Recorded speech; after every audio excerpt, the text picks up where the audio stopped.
Crick. Crack. Are you ready for a story? Let's talk about the Atala. This rare species of butterfly was long thought to be extinct. It thrives now and lives in South Florida and in the Caribbean. With the support of a community of land stewards, experimenters, and thinkers, it was brought back to life. We, much like the Atala, can be brought back to life. The Atala reminds us that we can rebuild, and in the rebuilding, we have an opportunity to reimagine how we relate to each other, How we structure our communities. and how we rebuild. We have an opportunity to look into our imaginations and draw inspiration from unlikely places. This is what comes up for me. In the now, there's a lot of disheveled pieces of humanity that we're holding in our hearts. Including those martyred and living in Gaza. Those who have been impacted by Helene and Milton, The continued political strife in Haiti. the genocide in the Sudan, The ever-impending reality of gentrification, erasure, and over-policing of our communities. and the continued environmental violence we experience, including the pillaging of Congolese land and people. As we imagine new worlds, we can decide for ourselves to make space for the mourning, the collective loss of innocence we've been experiencing. We can decide the trajectory. We have the power to turn this around. We don't have to continue in this way. We don't have to accept the fucked up things about this world. If there's something broken, we can fix it. If we need something, we can build it. The power is ours, And the time is now. Oh gosh.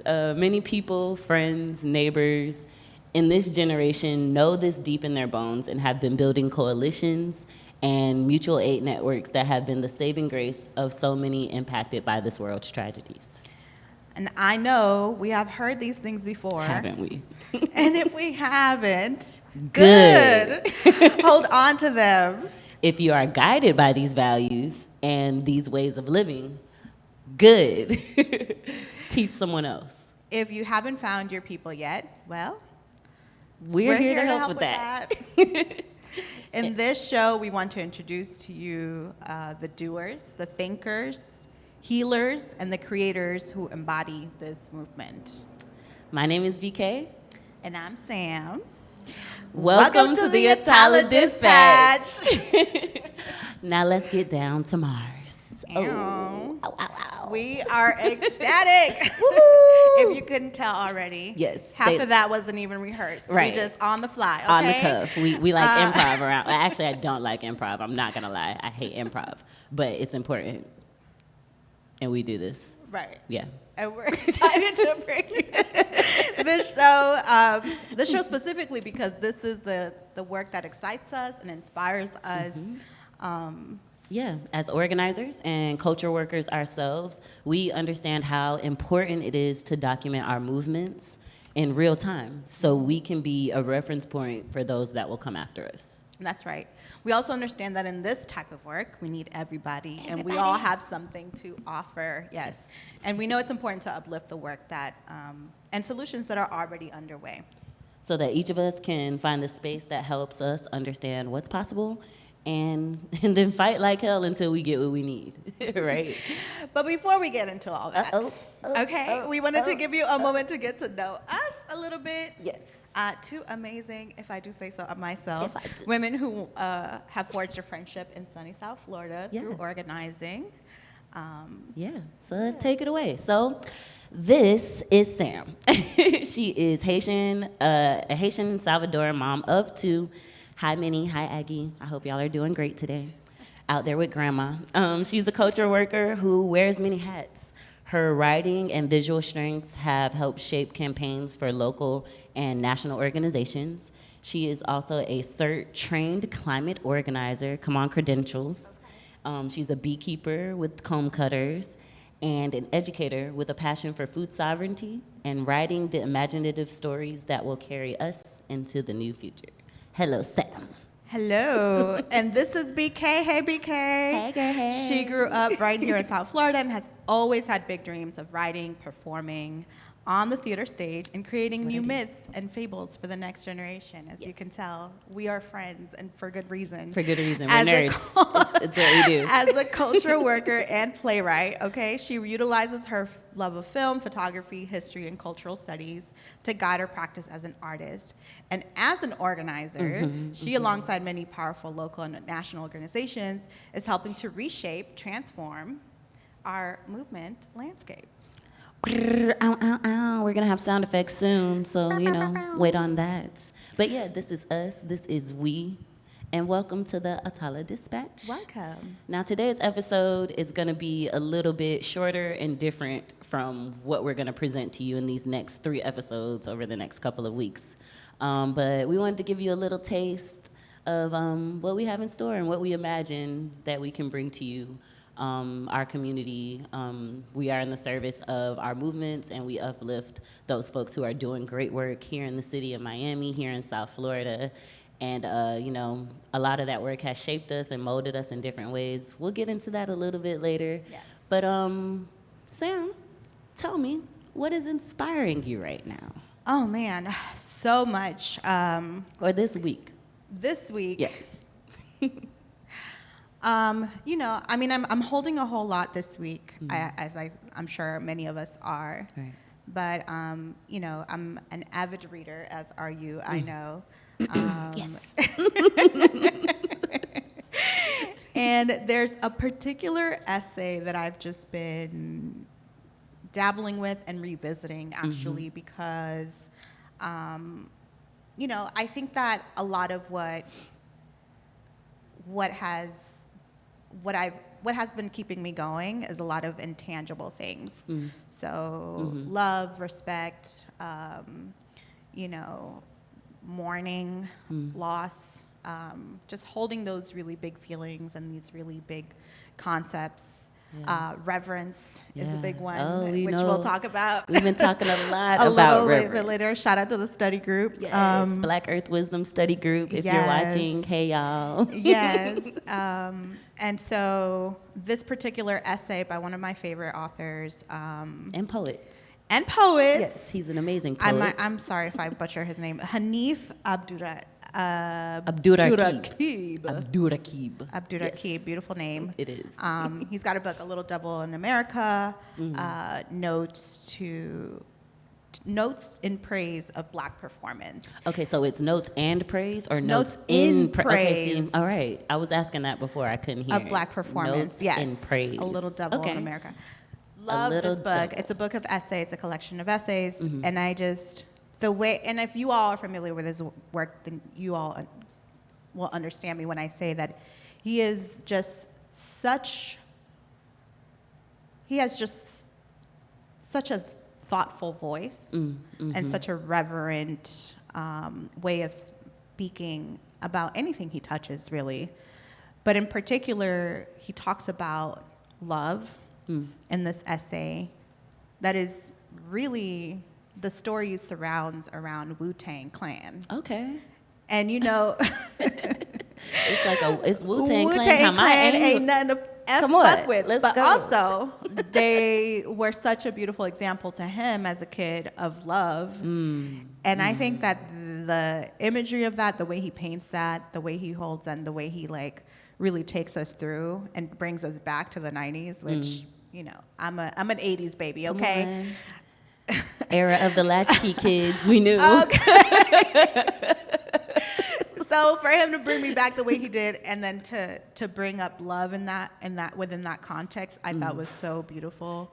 And Was this a specific essay that you read, or? yes, an essay within this book Oh, that okay. I'm talking about, Gotcha. the notes and praise of Got it. Black Okay, gotcha. performance. Yeah. So that I've been holding a whole lot and has Okay. been inspiring me a whole lot. Okay. This particular week. But I want to know what's inspiring you this week. Well, actually, this excerpt that I'm going to speak about, that it's been inspiring me for some months now. I've not been able to kind of let this go. So we're in spooky season, as y'all know. Shout out to my scary girls. So I've been a bit obsessed, just slightly obsessed with this horror anthology that was edited by Jordan Peele. Oh, yes. It's called Out There Screaming. So it's an anthology, of horror-based short stories written by Black diasporic authors. Yes. And all of them are great. And it starts out with a bang with our girl N.K. Jemisin. I was going to say, N.K. Jemisin's got a little something in there, and it's good. It's I mean, really all of good. it is good, but it's yeah. really good. I mean, we got N.K. in there. We got Tana Reeve Dew, which, she's a Florida hero. So shout out to Tana Reeve. Yes. And, it features other stories by some other really talented and beloved Afrofuture and horror writers, right? The one that has had me keep coming back for more and more and more is a story by Terrence Taylor. It's called Your Happy Place. Okay, talk to me. Oh my God. Now, I love a good sci-fi thriller, and I think the beauty of these shorts is that they show the horrors of our everyday lives, right? They show of our everyday world, right? Right. And in this one specifically, Taylor is unpacking the very callous and inhumane nature of both the private prison industry and the tech industry, specifically AI. Now I'm a very big AI freak, sci-fi freak, so this really got me going. Yes. I won't spoil it too much because it's really juicy. Yeah. But I love the way that he examines acts of defiance in the face of a system specifically designed to keep you bound to capital. That's all I'm gonna say about it. Damn, okay. It goes there. It's giving Black Mirror energy. Yes. I feel like that's really, really a good. very specific space, the space of incarceration, and tech. They're doing some really sinister things, yeah. down to the smallest thing of now we can't have in-person visits to jails anymore. You have to do video-to-video visits. So it's like you drive all the way to buttfuck nowhere, depending on, where your person is being held. And you can't even get to see them in person. You have to talk to someone through video. See, that I didn't know. I know that there was a part of, if you wanted to do FaceTime, that would replace one of your visits for your month. Yeah, I think that got, I'm not sure. Then, well, I guess also sure. state to state is probably that's what I was different going to say, yeah. But I know here in Florida, that's one of the things that they do now. Well, not surprised by that. So I enjoyed this as an audiobook. I want to buy it in paperback because I really want to revisit many of the other stories that is in it. But this one, most especially, Your Happy Place, Terrence Taylor, he did his thing with it because it's haunting. Oof. Okay. Yeah. I got to revisit that because I think I only got halfway through that book. So that's what's inspiring me. Yes. And we bring these up especially because the Atala show is specifically a show in which we're going to be diving deep into art as it relates to the messaging of our movements and the roles that art is playing within that movement. We ourselves have had an illustrious career where we've worked together in collective spaces, just us two on different projects, and individually on so many different things. And we'll get into all of that, yes. Where we're bringing that nexus to the forefront. Okay, but we're always going to give you juicy morsels to take home with you. Please, take what's shared in this very virtual online space and tell your people about it. All of what we're sharing, I hope, will be important and impactful. And, you'll take something away from it. Yeah, let's be friends. Yeah, in real life. In real life, dudes. All right, so we're about to take a quick break. But sit tight. A musical break. It's going to be a very musical break. We're featuring 3 local artists that we are in community with. Shout out to Madman Moses. Shout out to Inez Balatier. Shout out to James Klin. Yes. We're about to share some new music with you all from these folks. So, get your ears ready, and we'll be right back.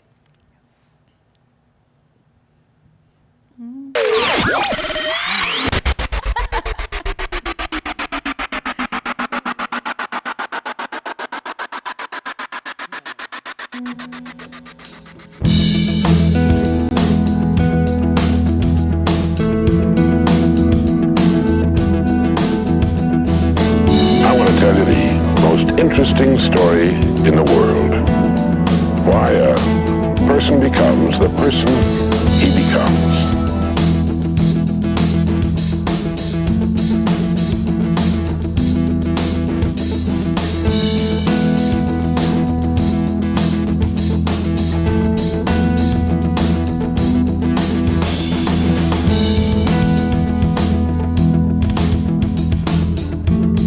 The estimates by the experts in this field are that most of us are using somewhere around 5% of our real potential.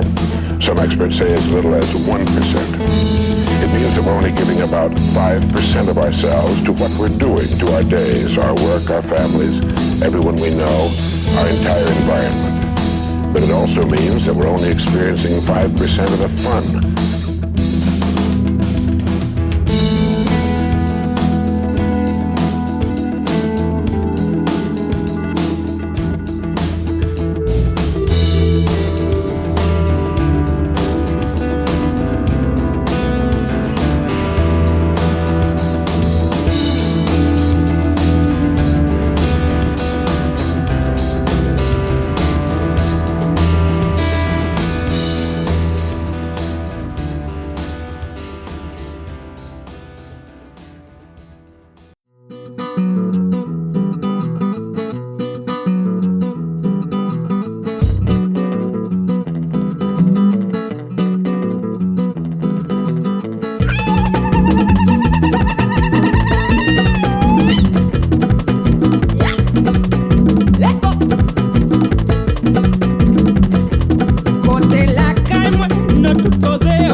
This is the Atala Dispatch playlist with Sam and BK on Miami Community Radio.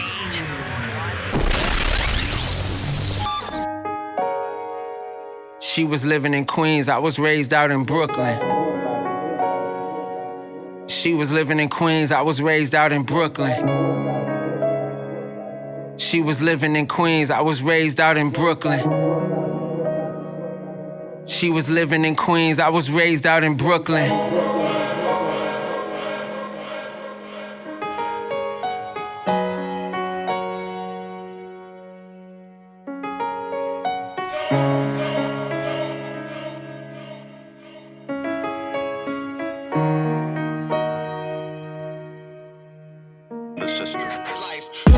It's deja vu, but it ain't hard to tell. She Paula Patton, guess I'm Denzel. I go back in time just to meet all I bring for this procedure is an eighth of sativa. An all black Beamer, gold chain, Adidas, a beeper. I only see her, she wearing sneakers. She walks past, I ask if I can speak, she agrees. I'm making a film, I need you to be the lead. Fast forward, we're lying on the floor, socks on, popcorn, yo, we watch her set it off. She jumped up and quoted Jada line for line. She gon' be a star, yo, she already shines. She's fine, son, I'm talking a dime. But there's no percentage you can put on her mind. Her father's a pastor and her mother's divine. Shorty's a demigod living outside of time. Disguised as a model, she's singing like Demi Lovato. $1,500 bottles of Moscato. Chicken and waffles, we talking about the gospel. She said her moms wrote it, pops thought it was impossible. I caught flights just to read it. Train rides, rented vibes for the weekend. Man, we tried to keep it a secret, but once they hear the truth, after a while they won't see it.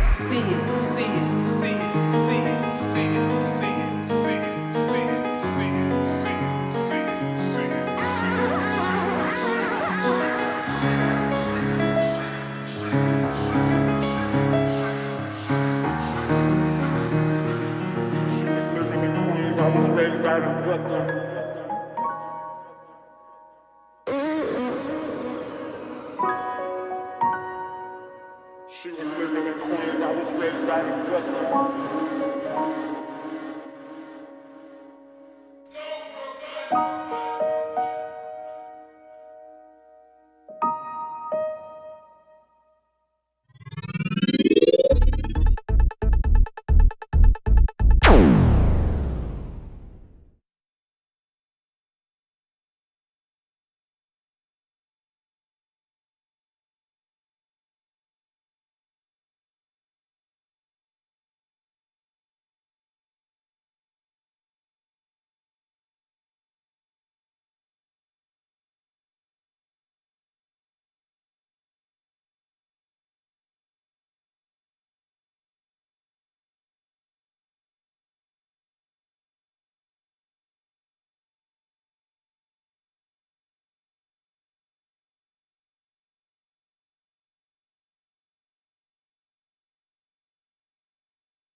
I mean, I think it's cool.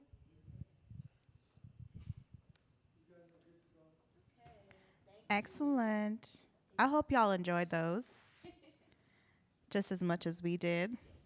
We almost ran it back. We almost ran it back. Whew, boy. Okay. So we have arrived at what I would say is the fun part. Okay, the juicy part. This is the meat and potatoes of this thing, the Atala Dispatch, if you didn't know, right here in Miami Community Radio. Thank you all so much for tuning in. Tell your friends, mcr.watch. And then you all will be able to watch this back and play it back for, I'm not going to say all of eternity, but ever.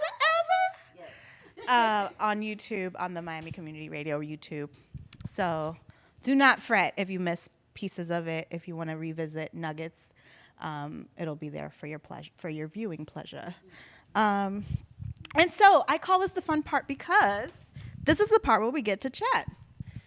Oh, yeah. So for today's chat, now normally we would be interviewing a prominent community member or an artist that is in community doing really great work and building new cultures and new ways of holding space with each other. Since this is the first one and we really want y'all to get to know us, we're going to be interviewing each other. And that's going to be great. So, I think Sam, okay, so we do have one bit of housekeeping to do. In the grain of supporting local artists, that's us, BK and Sam. You're going to be talking to us. So today's interview, we're going to be getting to know each other a little bit better, and let's dive right in. If you are listening or watching and you have questions that you want to ask, that you want to know about either of us, send us a word at the Atala Dispatch at gmail.com. Or if you're on our live on the behind the scenes stream, drop a question in there. And we have our lovely helper back here, our production team, Paul. Hey, Paul. He'll let us know if y'all ask any questions. Cool. All right. So I'm going to pass it back to you because you start this segment. Yes. I'm going to start with a very simple question. Where did your desire to do this work come from? Whew, a big one. So when I got into the movement, when I started organizing, I had just dropped out of school. I had just gone through a very difficult moment of domestic violence with my father. Just rip that Band-Aid off and let y'all know about that. And I was very much in a place where I was kind of tired of the way that I had been moving in the world. I was tired of feeling like I didn't have real community around me. I didn't have enough people that just simply wanted to check in and make sure I was okay. Obviously, I had my mom and my family. I was in Gainesville at this time, so, I was kind of by myself, I really wasn't living in a way that I felt honored who I wanted to be in the world. Yeah. And I also didn't really know who I wanted to be, at that point in time. So I think, to really be cliche, I was I was really coming from a desire of wanting to be like in love with myself and the people around me.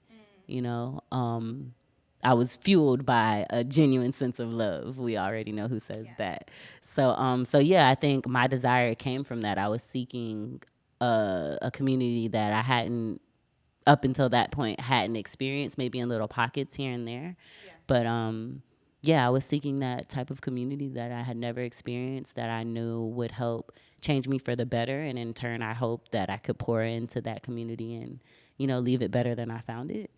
Mm-hmm. And because people did that with me, they left me better than they found me. And I'm really grateful for that. So my desire to do this work is so others can find that community that either they lost or that they didn't know they needed, or that they didn't know would shift them in the ways that it will. Mm-hmm.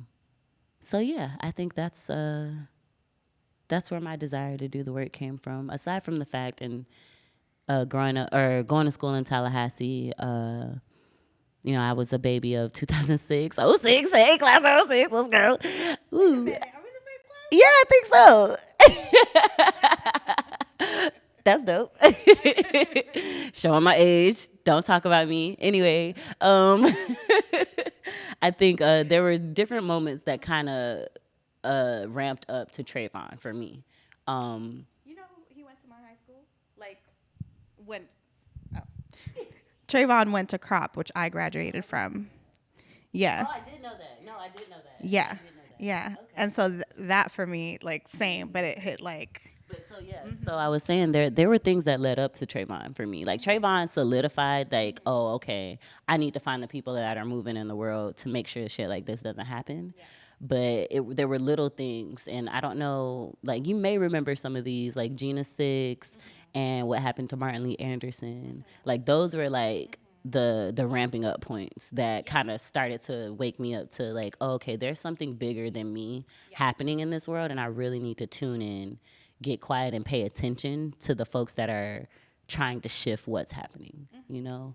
So I said all that to say, like, you know, Trayvon, for a lot of us in this same era, like that was the moment where all of us were like, okay, enough is enough. Let's get onto the streets and do something. But yeah, for me, what the spark moment for me that eventually led me to quitting my job and joining movement was Mike Brown too. So I remember being at a protest. Shout out to Naila and all my squad in Gainesville, God Squad. Oh yeah. Shout out to those beautiful people. Yeah, I was at a protest. It was raining, and I remember holding this sign that was literally disintegrating in my hands as we stood outside of the Gainesville Police Department. And I was like, I can't go back to working 16-hour shifts and knowing this is happening and knowing that I have the energy, the will, and the determination to try to shift something, you know?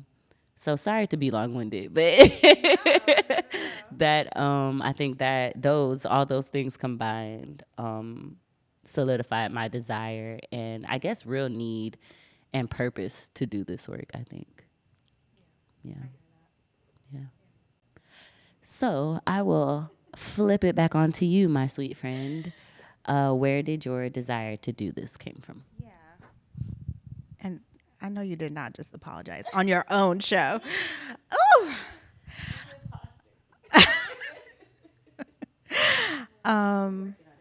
We are.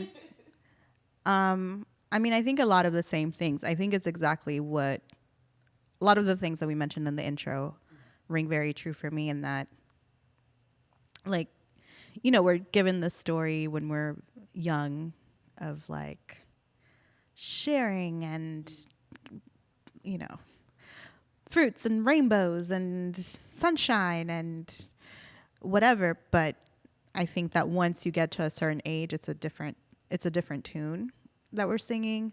And it's all about, well, grow up and this is the real world and well, just pull yourself up by your bootstraps and da da da da. And I think that growing up is a whole series of unlearnings in that way, or just like of revealing truths. You know, it's like when you first hear about Thanksgiving versus like the actual story of Thanksgiving, or like when you're told about Columbus and this country and how it was shaped, and then you grow up and figure it out. And, you know, I think that I just always figured that it was possible for the other reality to be true.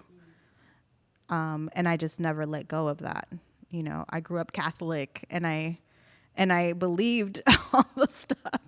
They were talking about Jesus. And then wait a minute. What happened? You know. It always got me that his hair was made of wool, but who is this man? Right. Blonde hair. What happened to the wool? What happened to the locks? You know. Oh, sorry. We gotta put it right here in the middle.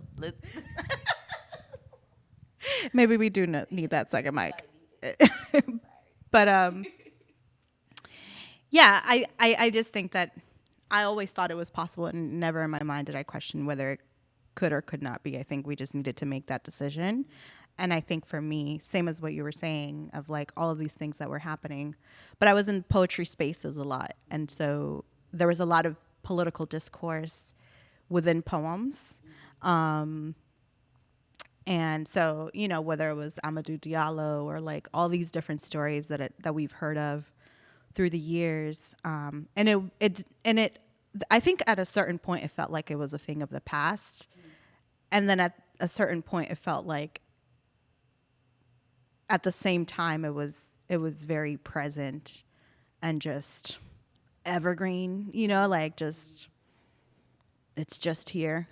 And then at a certain point, yeah, we've all had that moment of like, wait, what the fuck?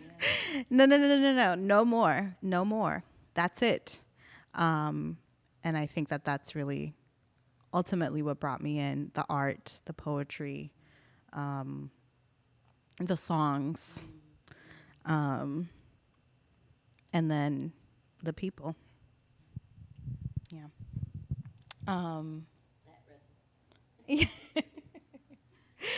So then, okay, so then Mike Brown was your moment of radicalization and just standing in that protest.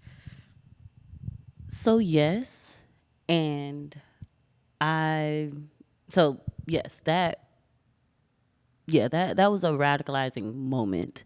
And I think what further radicalized me was kind of just like you said, getting back to the art and realizing the purpose of art and how it can function as, like a tool for us to do the slow work of dismantling and do the slow work of shifting ideologies and changing perceptions and changing hearts and minds. And that came to me in the form of Black Palestinian solidarity work in the theater. So after I had been organizing for a little bit, maybe like 3 years or so,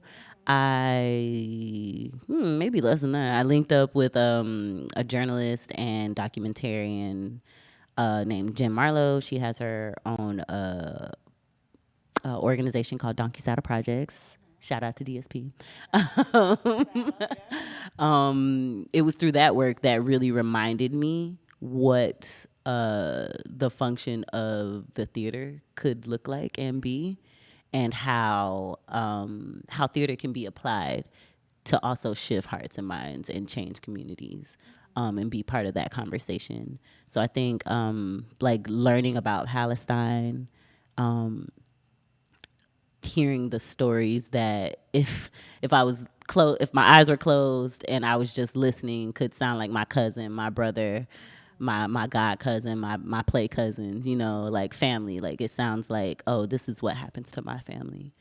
And then being able to witness being on the land of Palestine and seeing how starkly close the oppression is to what our grandparents and parents experienced in the Jim Crow South, and what people still experience today when, they live in South Florida, for example, that you maybe want to stand up for Palestinian rights. What does that look like? So yeah, that's what truly radicalized me. Like being there, and I'll never forget this. Like the first time I was walking through the old city of Jerusalem and realizing that I could not tell the difference between who was Israeli, who was Palestinian, who was Christian, who was Muslim. And it really fucked me up, because I was like, in the smallest, the smallest ways, like, how do you know? And then not only how do you know, how can you, from that little tiny differentiation, say that this person deserves more and this person deserves less? This could literally be your brother. Y'all speak the same language except one's backwards. You know what I'm saying? Like, it's so, like, y'all are cousins at this point, and I don't understand. I understand. I get it. We get it. We understand what's happening. This colonial project that is Israel. We understand that. And also, it completely floored me that it's just like the conversation of black and white and race. Like, y'all, there is no big distinction between y'all, except for I want to pray like this, you want to pray like that. Not to make it very minuscule in that way, or to, like, I'm not doing that. But yeah, that just, seeing it really fucked me up, and I've not been the same since I stepped on those lands and came back.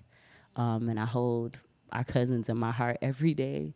It breaks my heart every time I wake up and hear what's happening. But I have to listen. I have to pay attention. Shout out to Bisan. Shout out to Mariam Barghouti. All of our comrades over there consistently struggling every day. Like, yeah, that truly radicalized me and brought me to a place where I'm not the same person I was. And I don't think I ever will be. And I'm grateful for that. But yeah, that was the moment for me, I think. just realizing like, oh, I can do more. And not that I didn't know it, but I needed the reminder, Yeah. you know? There's knowing and then there's knowing and then there's knowing. Yeah. There's like these words are in my brain and I know the meaning of them but now it's a different thing, right? It's in my bones. It's in my it's in the way that I walk. Yeah. Exactly that. So yeah, shout out to Ahmed Abuzna, thank you for all of your love and support and teaching us as well, because he was one of the folks that really helped me understand the occupation. And yeah, just whew, all right. So that's what radicalized me. But I could ask you the same thing, my friend. What was the moment what was, I guess, the culmination of moments that radicalized you? I mean, I think that being a fan, a student,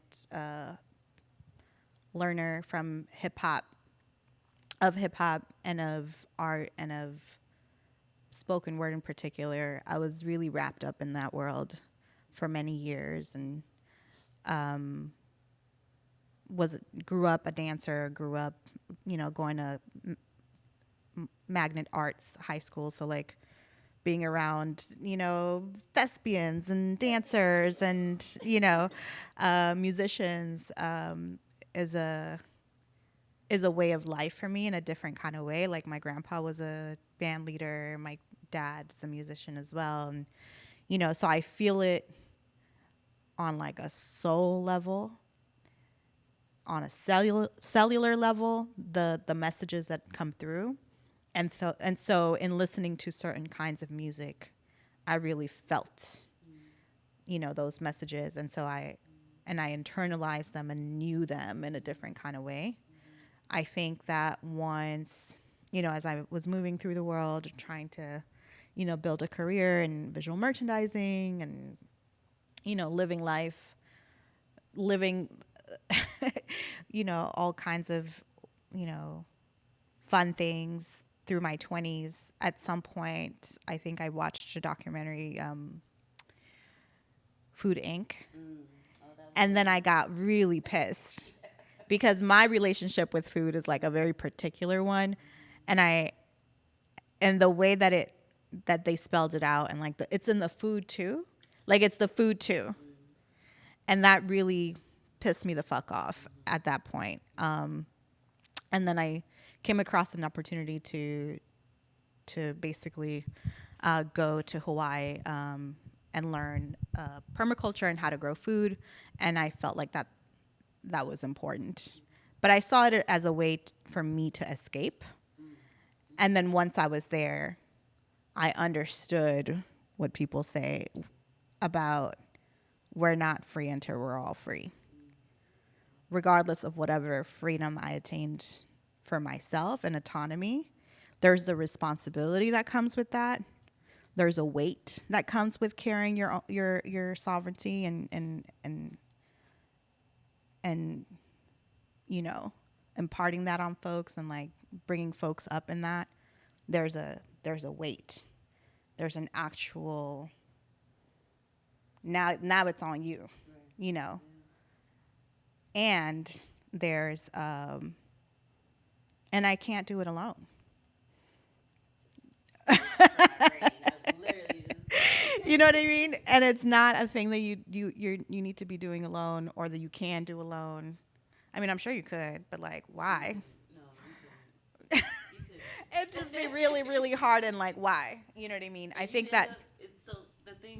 The thing I've noticed, right, is that you could do it alone. You could, but you will end up this person that resents everybody, that hates everybody, and that doesn't believe that the people can win.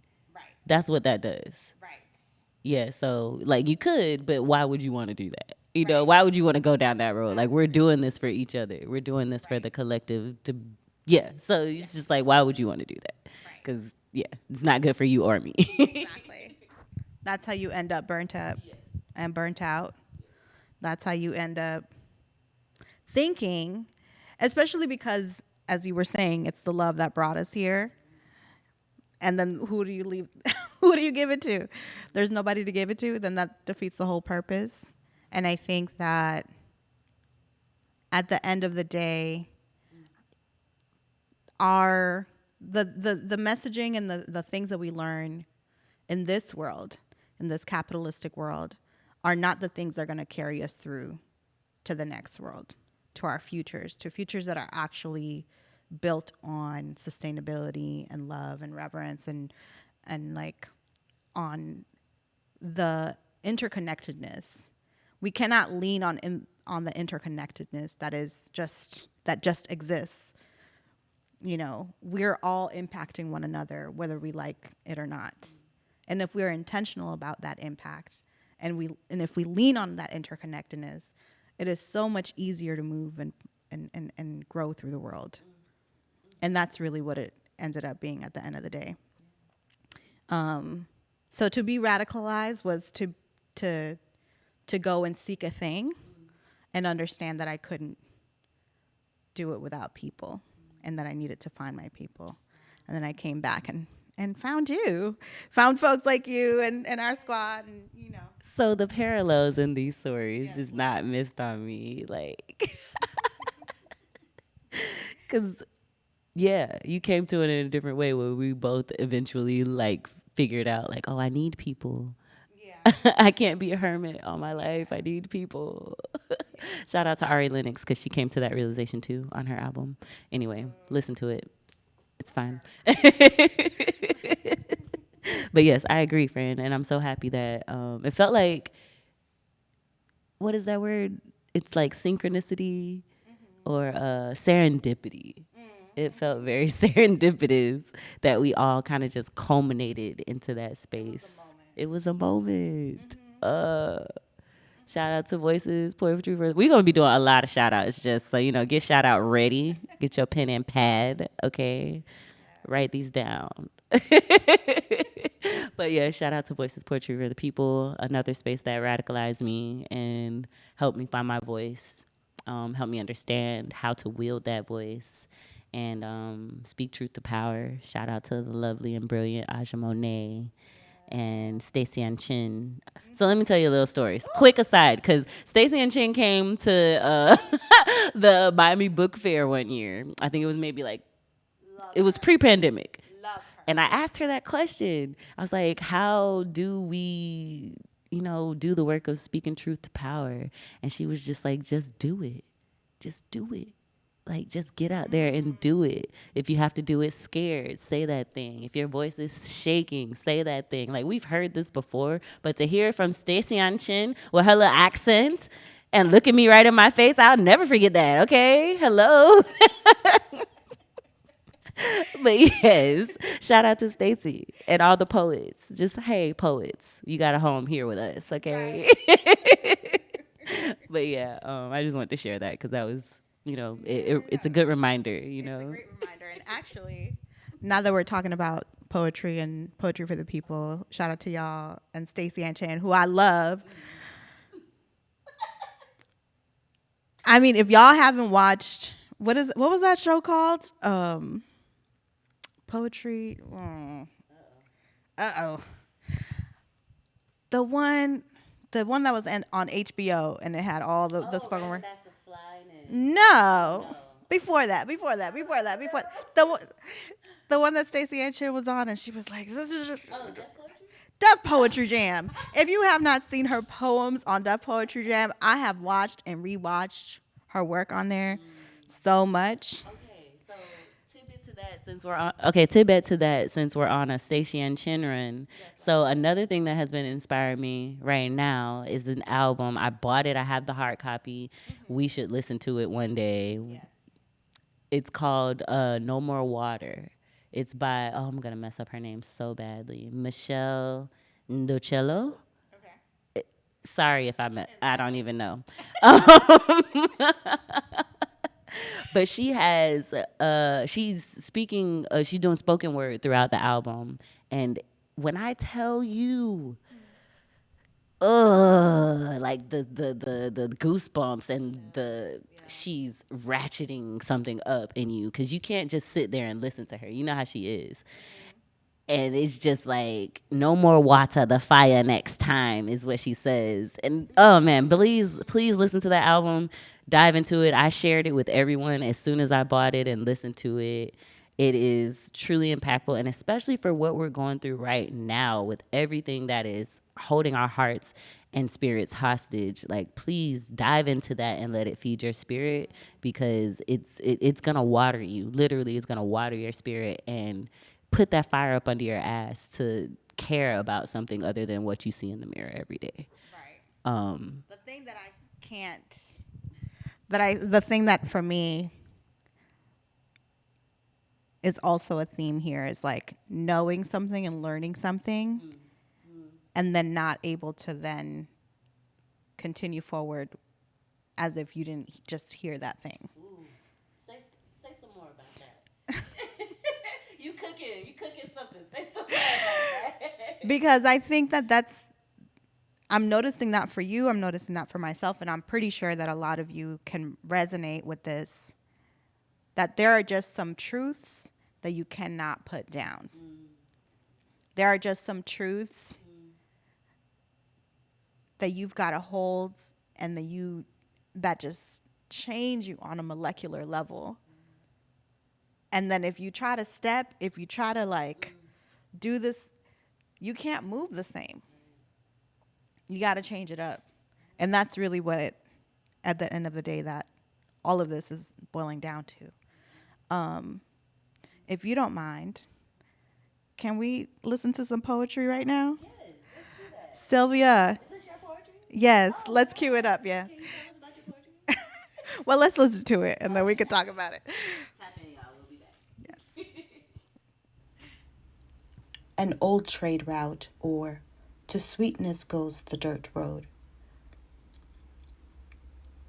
A bee hunter, a farm worker, a nutmeg dealer, a sugar tycoon. The hands that harvest the knowledge imparted, who and what have we traded? Turn around and go back. See the trees that go forever, the planes that fly overhead, smokestacks below and fade and linger and choke and disappear. Craning from a field of someone's planting, will it be your sweetened tea that all the burning was for? Honeybees deal in sweetness, they deal in care. Navigate through dance, turn around and go back. See the fragrance of nectars swirling past, like burning a field of sweet grass. And for this, I think, will it be my tea that all the buzzing was for? For a granule, a powder, a spice, a sweet thing. Bless the hands of harvest, sowing. Bless the knowing, the dewy mornings, rough hands, long seasons away from home. And our foods seasoned with sacrifice and the tall tale warnings of the woes of sugarcane. And for this, I wonder, turn around and see what? A Sankofa bird perches itself near my window every morning, chirping about this and that, and I remember what I was supposed to remember about picking coffee and grain mills and chicks in my grandmother's pocket somewhere along the line. These things became the things of peasants, and I guess we were supposed to get away from all that, having sacrificed enough for some white oligarch calling themselves the overlord of everything and everybody, perversing what it was to do for ourselves and knowing, thinking that now serving them in some different capacity listed us up in the stations of life are well to do.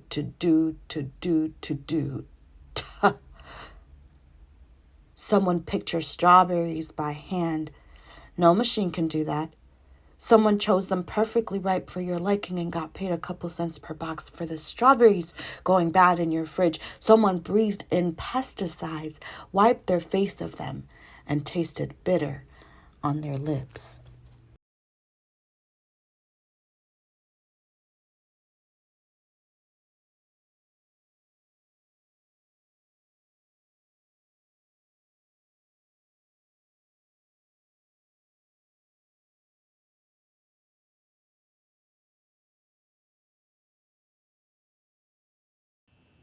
Thank you. All right, and we're back. Little switch up here. You know, we like to keep it.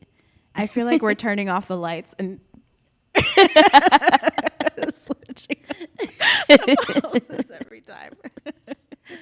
Oh, Lord. Cool. Welcome back, Welcome y'all. back. I hope you enjoyed that poem from my friend Sam. Yeah. Sam, where did this poem come from? This came from, well, came from my brain. Okay, that's a great place to start. That's a great place to start. But I think it's a recounting of just some of the. I love the dark and light and in between shadows of life. That's where we grow. Right. And I feel like there's a version of me going into agricultural work that does not make sense. Because my folks, from my mother's side in particular, I'm Haitian on my father's side, Salvadoran on my mother's side, and they grew up as what we call campesinos, like they're from rural parts of, or more rural parts in El Salvador. And, you know, my mom grew up waking up at 5 a.m.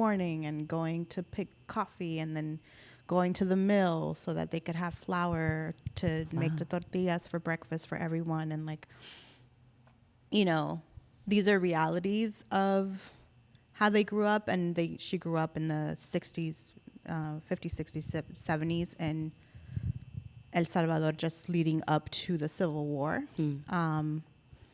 And the circumstances behind the Civil War are such that there were 11 families that were essentially oligarchs in El Salvador that had been handed over the powers of the country. It wasn't like, you know, you hear of like Hispanic countries having independence days, but it wasn't like the people got the country. It was like, here are these the rich people got the right. country. Here's these 11 families. Y'all are in power. Y'all stay in power, but y'all are white and are very like having a very specific experience. And 80% of the rest of the country is living in rural parts and kind of working for you in some way, shape, or form. Wow.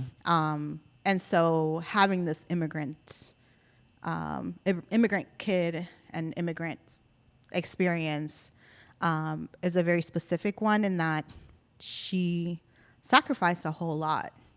You know, her whole family did in order for this generation to live and to do something better. But I have gone back to working with the land. And I think in a way it's like I get to. And there's like a weird thing there where it's like, well, what did I do?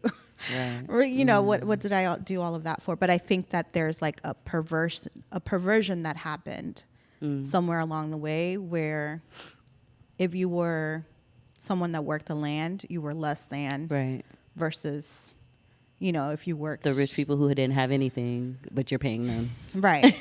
You know what I mean? And so it feels it's a tricky place to navigate from.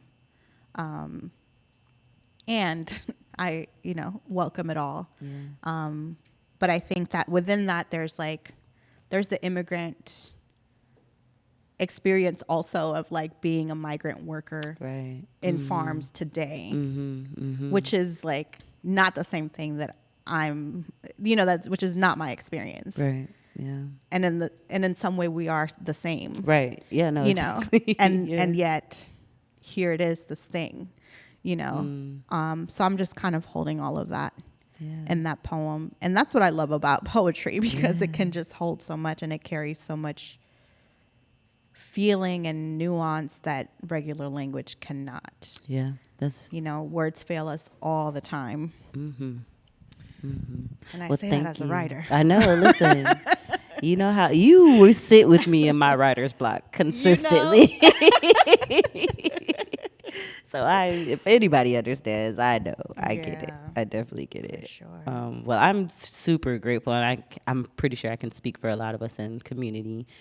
Grateful for your skills and expertise in the ways that you share your knowledge and make sure it's held. I don't know, like a lot of it feels like very kind of intuitive for you in a way that's really special and magical to watch. Thank you. So, Oh, you know, I hope, gonna oh, don't cry. I mean, first episode, please cry, you know, bring more folks back to the, to the show. But also, yes, like receive that, because I think it's important, right? Like we need folks who are land stewards. And I don't think enough folks understand what the responsibility of that looks like. And the decolonization that needs to come with that as well, you know? So I kind of sit with you in that as someone who is navigating, trying to, you know, think about spaces for yes. us in community to gather in again, like bringing back third spaces and trying to cultivate third spaces that are green, Literally, you know, yes, that yeah. produce life and show each other what life looks like in process, in motion. Like right now we're creating this cocoon for our Atala dispatch to be able to bloom and flourish and thrive and flutter, you know. And we're sitting in this inquiry to kind of understand like how to recreate and redefine that culture that that heralds the land, you know, that takes care of the land, that treats the land as companion. Because once upon a time we did that, you know. Once upon a time, not long ago. Hey, you know. Okay. So yeah, I truly appreciate that part of our friendship where I feel like you're teaching us how to get back to that. Thank you, So, friend. so yeah, I know it's probably a hard space with all of your history to sit in. There's a sacrifice For sure. and I appreciate you shouting out Aja, because she once said something about like I there's think I know. you know, like she was mentioning like with every piece of writing there is a sacrifice, like yes. and I couldn't agree with that more, because there is a piece of yourself that you're leaving there, and that it took work to muster up, Right. and to like even get to and realize, and then to like verbalize it. That's why a lot of my poetry goes unperformed. Okay. I mean, but that's Let me how tell you. probably a lot of us get started writing. Yeah, no, for you sure. know, Yeah. that little notebook that we all have Well, or for had me- as kids. For me, it was a saving grace, like literally. So to tell another piece of my story around how I got to this place of movement work, you know, at a young age. And I would love for you to talk about your place. Just Oh, right. Okay, I got to talk about that. Okay. Yeah. So at a young age, I witnessed my brother being arrested by police, and it wasn't like a run of the mill. Oh, okay, we're taking you to jail. Like, you know, it was violent. And if you know anything about the Broward Sheriff's Office, you understand. I do, unfortunately. So yeah, at such a young age, it caused me to like go into myself, and I say mute. I talked, but I wasn't very verbal, and to the point where people were worried about me. Yeah. You know, like, but my saving grace was the arts. My saving grace Yeah. was a teacher, Mr. Hunt, from our media studies program at Miami Gardens Elementary. I don't know if he's still there, probably not, but Oh my he was my gosh. saving grace. He took my mom aside and was like, yeah, we're a little concerned. Yeah. She doesn't speak. We know what this looks like. We came up during the era of Columbine and all of that. So folks were very concerned and wanted me to be able to express. So it was a lot of journaling, a lot of understanding how to speak, a lot of Shakespeare, a lot of exploring language and form and poetry and play and prose and all of the things, communication and broadcast arts and journalism. That's a big deal. Yeah, all of that. So, you know, it when I say Oh the my art saved my life, gosh. literally Yes. they saved my life because Yes. it helped me learn how to speak and express myself again. Yeah. After witnessing some really traumatic shit. Yeah. And that's why when it comes to poetry, specifically poetry, it's very personal for me to share and perform, and I get very like, I don't know if this is what I should be doing right now. I'm gonna try. So yeah, that resonates for me. Because it doesn't come without a lot of sacrifice to be able to put the pen to the page and then trust that your words will be received the way that either you put out for them to be received or not. Because I'm learning through playwriting and being an emerging playwright now. Say that. No longer a homegrown playwright, but a grown-up playwright. Shout out to City Theater. Yeah, but that process really taught me that, it's your work is no longer yours. It doesn't belong to you anymore once you put it out there. And you never know what people will take away from the stories that you bring into the world. But I think that's another reason why I'm so mindful and intentional, or at least I try to be. Nobody's perfect. Yeah. Who said that? But yeah, I think that's why I choose to do my work in the way that I do, because I know what it feels like to not feel like you can't express what's on your heart to express to the world. I hear that. I feel like we're in an interesting part of the conversation, and I want to take us back in time, and I want to bring us back to Tokosi Center during Maroon Poetry Fest, because I think then this gives a very specific context for what that time was and exactly what we were able to bring to life. Maroon Poetry Fest, for those of you who don't know, is a festival that Poetry for the People brought together. And we brought some of the greats of poetry, art, entertainment. Yes. Emery Douglas was in the building. And Tazaki Shange. Sonia Sanchez. Oh my God. We got stories. Jamila Woods, I think, was there too. The Last Poets. Vic Mensa. It was a big deal. Yeah. And such an honor to bring such an imaginative, fun, whimsical, life-giving festival. And intentional, right? Every Yes. single part of that festival was so intentional and was made to make you wonder, make you curious, make you tap into your inner child, to your inner revolutionary, to, there were so many cross sections that we brought to that space that that I don't think the hoods had seen in quite some time. Yes. I guess up until that point they hadn't seen. I don't want to take a lot of credit for work that's being done that doesn't probably get talked about in the ways that we know about. Yeah. So, don't want to do that. But I will say what we did on that day, okay? It was something. It was something, okay? And it was brought together with folks who, Yeah. like BK, like myself, under the leadership of Aja Monet, who out of Smoke Signal Studio brought together Poetry for the People. And I cannot pass by that house anymore. It's so terrible. Yeah, I know. It's so white. It's so bland. So white.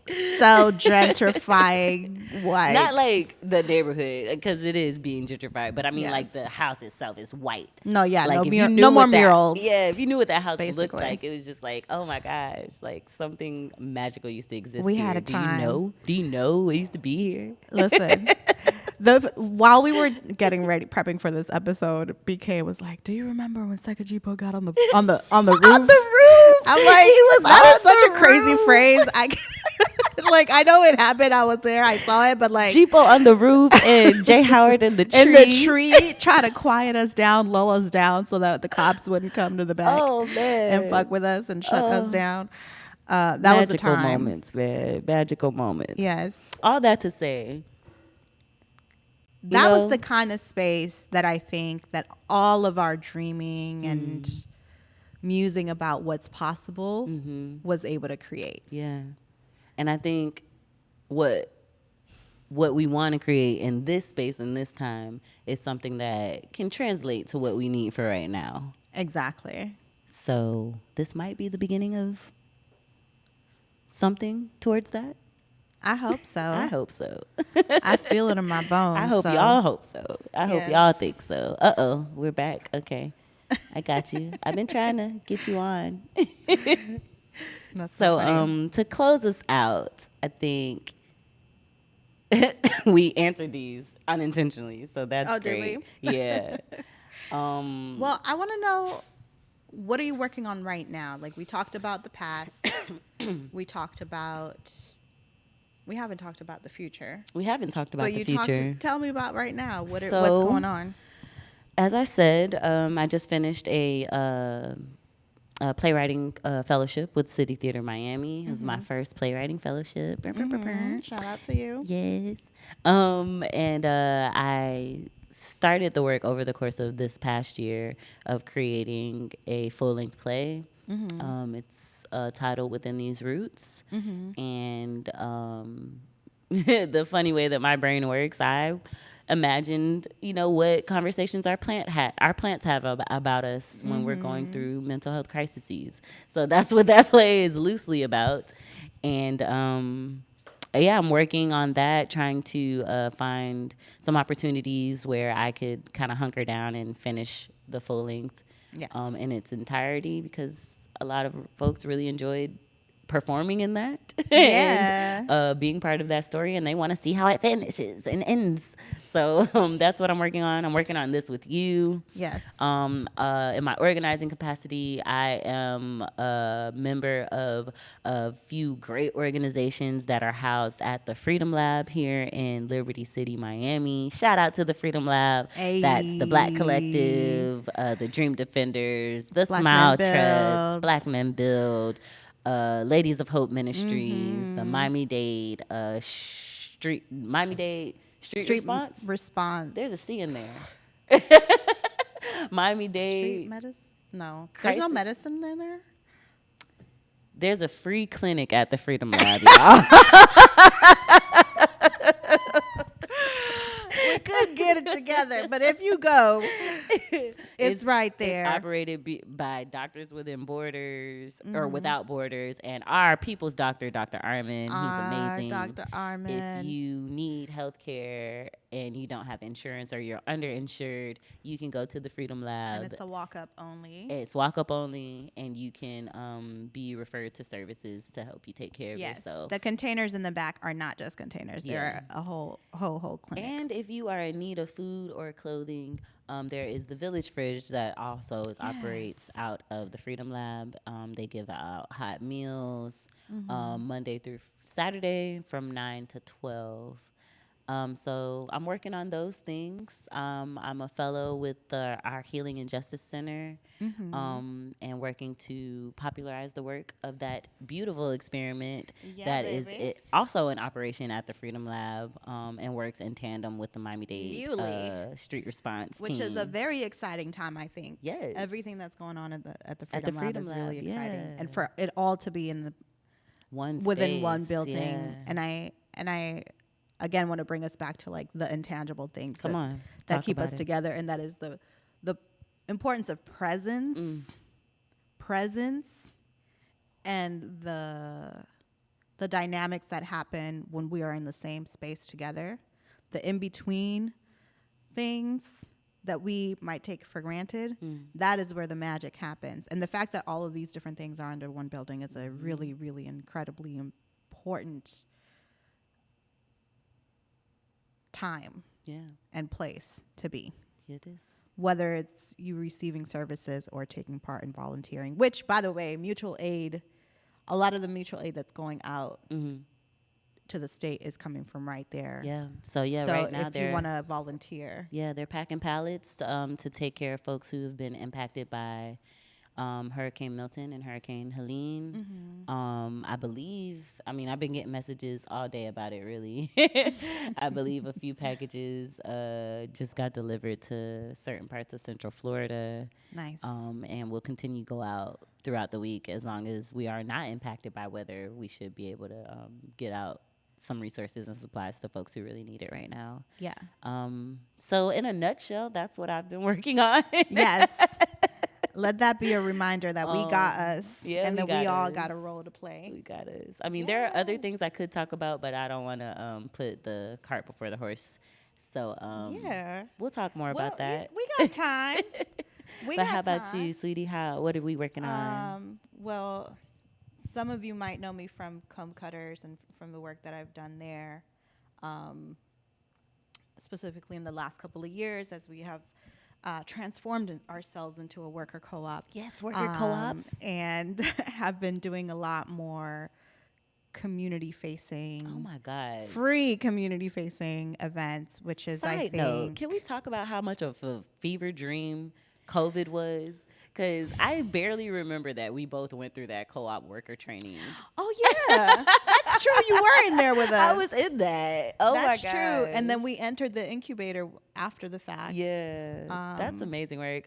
Big love to Catalyst Catalyst Miami. Miami, we love you. If you are a small business owner and want to be responsible to community through your business, go to Catalyst and they will help you think through what that looks like. Yes, please.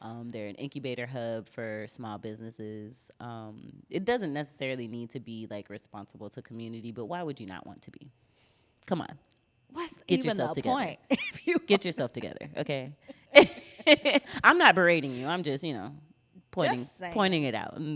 just you know, saying. Just So, talking. I'm just yeah. here talking. But So over at Comb Cutters, we are bee educators, and we believe in teaching all kinds of things through bees. yes, bees. Because we think that bees are also great and incredible catalysts within this world, and they really remind us of what it is to be a part of an ecosystem and to be Yes.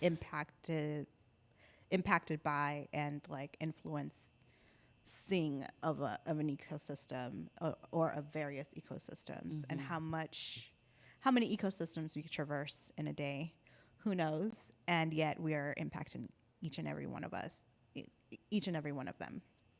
So that's important because that is such an incredible mirror to put up against us as a society and us as a community.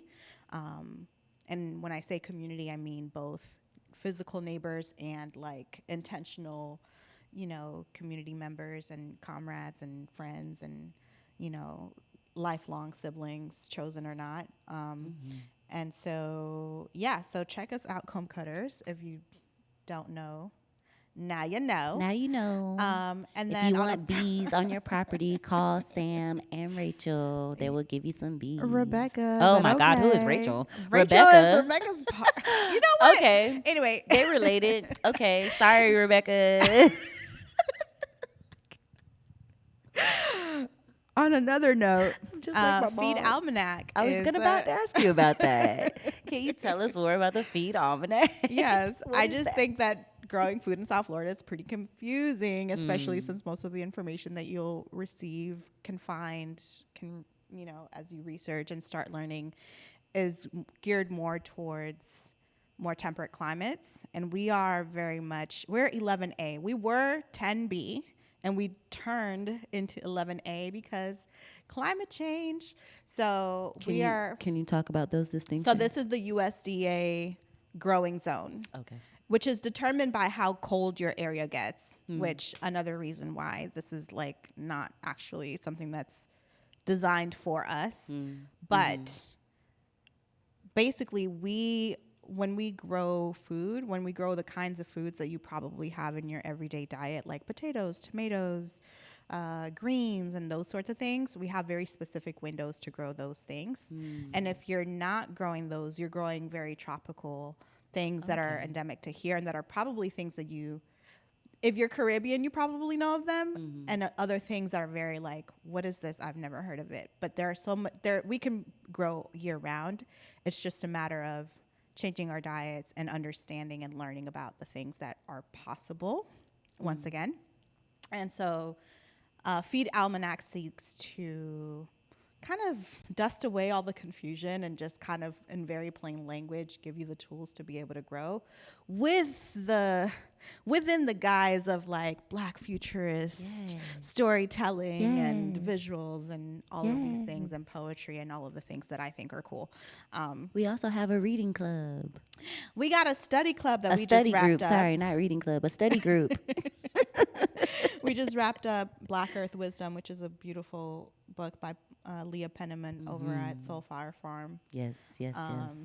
It was a beautiful exploration of just understanding the ways that we've always related to the earth and to the world. Well, the earth and the world. You know what I mean?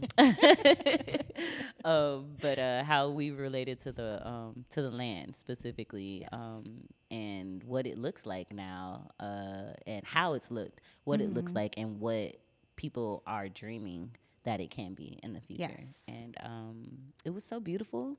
I kind of want to do a part 2. We are going to do a part 2. You know? And we're saying all of these things so that you all can just plug in. Yeah. You know. Yeah. After today's show, we'll be sending out a dispatch with all of the resources that we shared today. So look out for that on both of our pages. We'll post it. I'm very much against giving. I don't know. We'll talk about it. Yeah. We'll send it out though. Just look out for that. A dispatch. Wink, wink. You like it. Thank you for that. No problem. All right. I guess the last question both of us could ask is, I think we just talked about it, but is there anything else that's giving you hope? Ooh, what's giving me hope?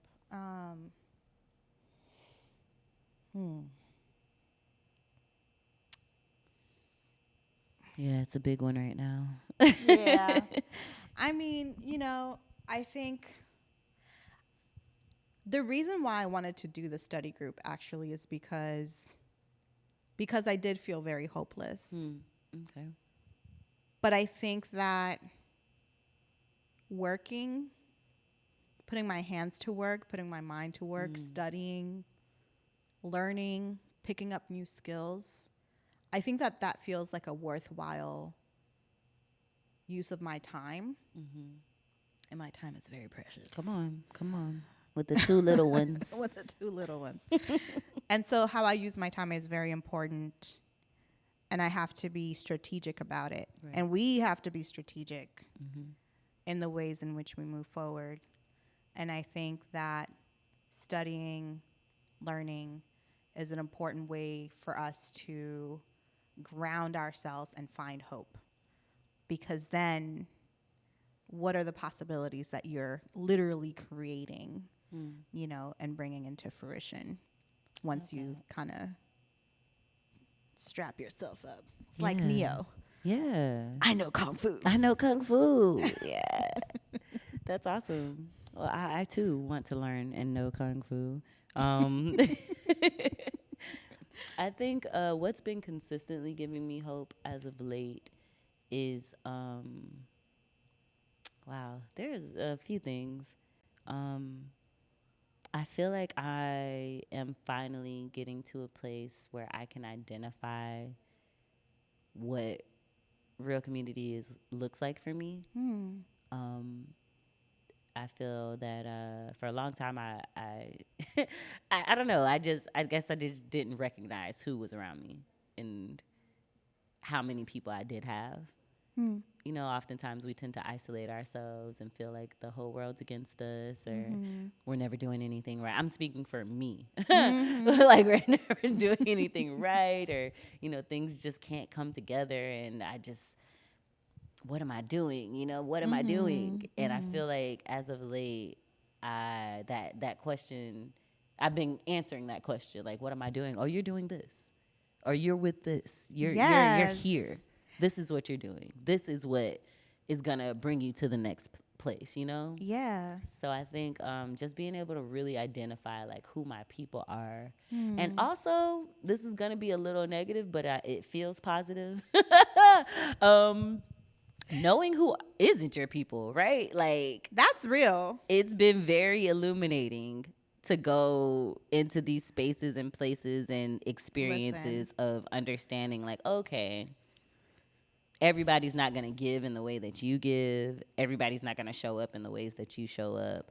And everybody's not going to get quiet in the ways that you get quiet and listen to God and take instructions from the universe, right? Right. So I think learning what not to do in this moment, or making those few little trip ups and hiccups here and there, has really helped me understand, like, okay, so not only do I have people and I have community and I have the things that will help me help others thrive as well as I thrive, I also have people that I need to watch out for, and things that I need to pay attention to, and not be so, And that's all right. That's not on you. Yeah, that's no, on I'm not. them. That's what I'm saying. It sounds negative, but it's actually positive. It's very positive. Yeah. This is what I mean about like the light and the dark and the shadowy bits in between. Because I think we're often very afraid to look in the dark. Oh my God! But there is such Put beauty me in the dark. Put me in the dark. And I you can thrive. see so clearly if you just allow yourself to be. It's cozy over here. I ain't got to talk to nobody. What? Oh, I will live over there. Okay. We are not isolating. No, but listen. That's why me in the dark gets along. Okay. All right. Like, I know it's not a good thing. I will isolate with like the best of them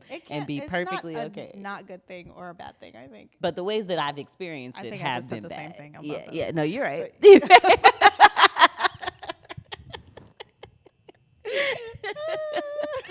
Oh gosh. So yes, those things and more are what have been giving me hope, have been helping me understand my resolve and my resilience. Love. And yeah, I'm really grateful right now. Like, shout out to Nikita, that's my therapist. Nikita! She been doing her big work. Nikita, big girl energy over there, okay? She been putting me to the fire, and I'm here for it. She will put you together. Okay. I love Nikita. I got to get her a good Christmas present this year. Okay. Helping me take care of the mental. Shout out to all of our therapists. Yes. They do the great work of holding us together. And I told her this the other day, like, I see how much you give to us, and I just hope that you get that same thing in return. Like, I really hope somebody is taking care of the givers. Yes. And also shout out to Givers Revival. I love them. Givers Revival, baby. Yes. But yeah, I took that from them. Like, I really hope somebody is taking care of the givers and making sure that they have what they need to continue on, because we all need each other, but we also all need to be with each other in a healthy and safe way. So yeah, we're worth it. We are. Y'all. It's hard, but we're worth it. You know what I mean?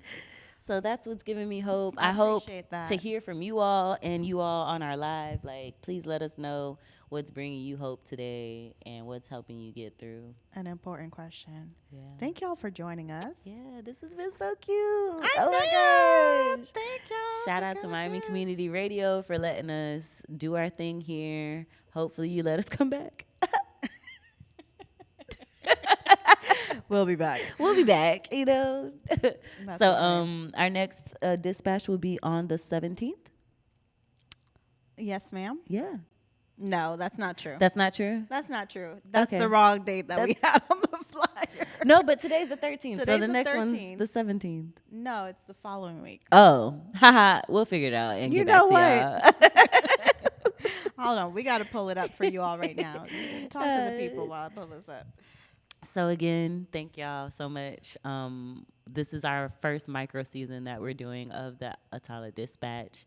And yeah, we hope to continue to bring this to y'all after this micro season's over. That's why we don't have any social media presence as of right now. We're still in the micro phase and want to kind of feel it out. But we do have a lot in store for what this micro season will look like. But like you we can said, email us. Yeah, at the Atala Dispatch. Atala Dispatch. At gmail.com. At gmail.com. Tell us what you think. we Talk to us. We will be uploading our playlist that we shared today on our YouTube channel. That's also the Atala Dispatch. And what else? And the next show is on 10/27. There it is, the 27th. October And then 27th. November 10th and November 24th. And we'll be reminding you all on all of our social media channels. Mm-hmm. I hope y'all join us again. I want to know, are there any lessons? Today, Yes.